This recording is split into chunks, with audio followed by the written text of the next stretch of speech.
Shalom. Peut-on se parfumer le Shabbat?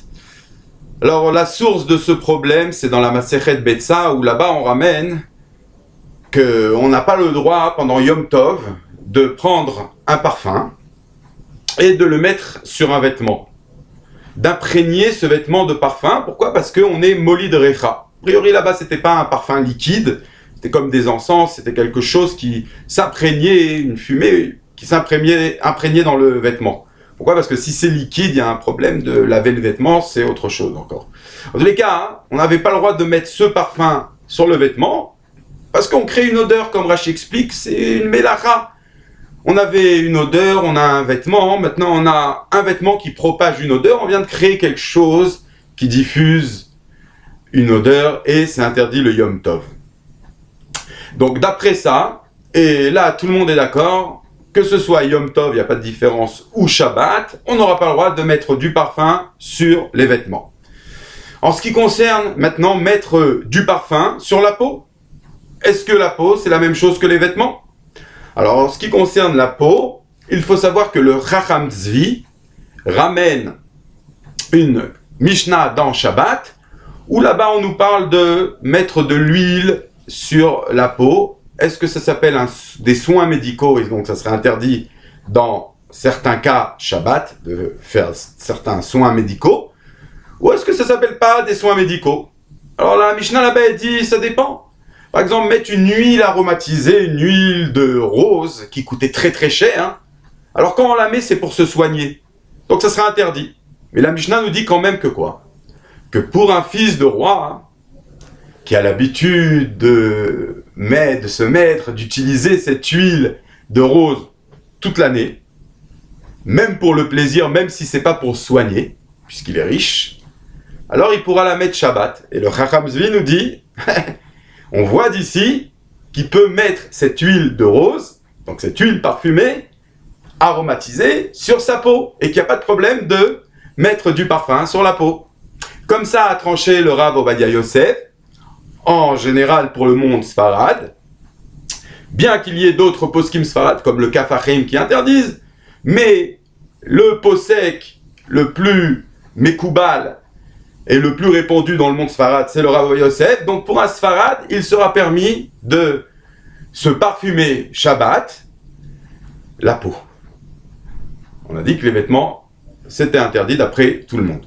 En ce qui concerne le monde Chabad, et ceux qui veulent être plus rigoureux, donc l'Admor Hazaken dit qu'il est interdit de se parfumer la peau, même le Shabbat, le Yom Tov et le Shabbat. Et il ramène le Taz qui ramène la coutume des Kohanim à Yom Tov, de se faire Netilat Yadayim, se laver les mains avec une eau parfumée. Donc il faisait ça sûrement pour rajouter dans la beauté de la mitzvah, dans la simchat Yom Tov, dans la joie du Yom Tov. Mais il dit que c'est interdit. Pourquoi? Parce qu'en se mettant de l'eau parfumée sur les mains, alors on crée une odeur. Et la source de cette interdiction, on l'a vu dans Betsa, c'est on n'a pas le droit de mettre sur un vêtement une odeur, il ne fait pas de différence le Taz. Comme ça tranche aussi l'Admor Hazaken. Donc d'après Chabad et l'Admor et ceux qui veulent être rigoureux dans les lois de Shabbat, on ne mettra pas de parfum sur la peau. Mais une précision, en ce qui concerne du déodorant. Le déodorant, en principe, c'est pas fait pour rajouter une bonne odeur, pour créer une bonne odeur. Le déodorant, il est fait en principe ou pour prévenir d'une mauvaise odeur, ou pour, quand la mauvaise odeur, par exemple, de transpiration existe, alors enlever cette mauvaise odeur. Étant donné que le déodorant est fait pour ça, et pas pour créer une bonne odeur, alors d'après pratiquement tous les poskim, et on peut tirer ça même de l'Admor Hazaken, il sera permis dans ce cas-là de mettre du déodorant sur la peau pour empêcher les mauvaises odeurs.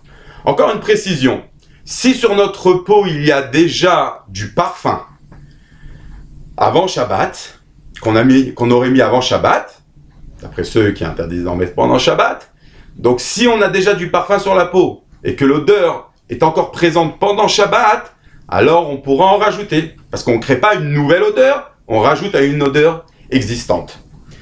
Ça, c'est une précision à rajouter. Une dernière chose pour terminer, c'est que si sur le vêtement il y a déjà du parfum avant Shabbat, alors là on ne pourra pas rajouter du parfum. Pourquoi? Parce que le parfum il est liquide, et donc rajouter un liquide ça s'appelle laver. Bien qu'on ne crée pas une odeur puisqu'il y en a déjà sur le vêtement.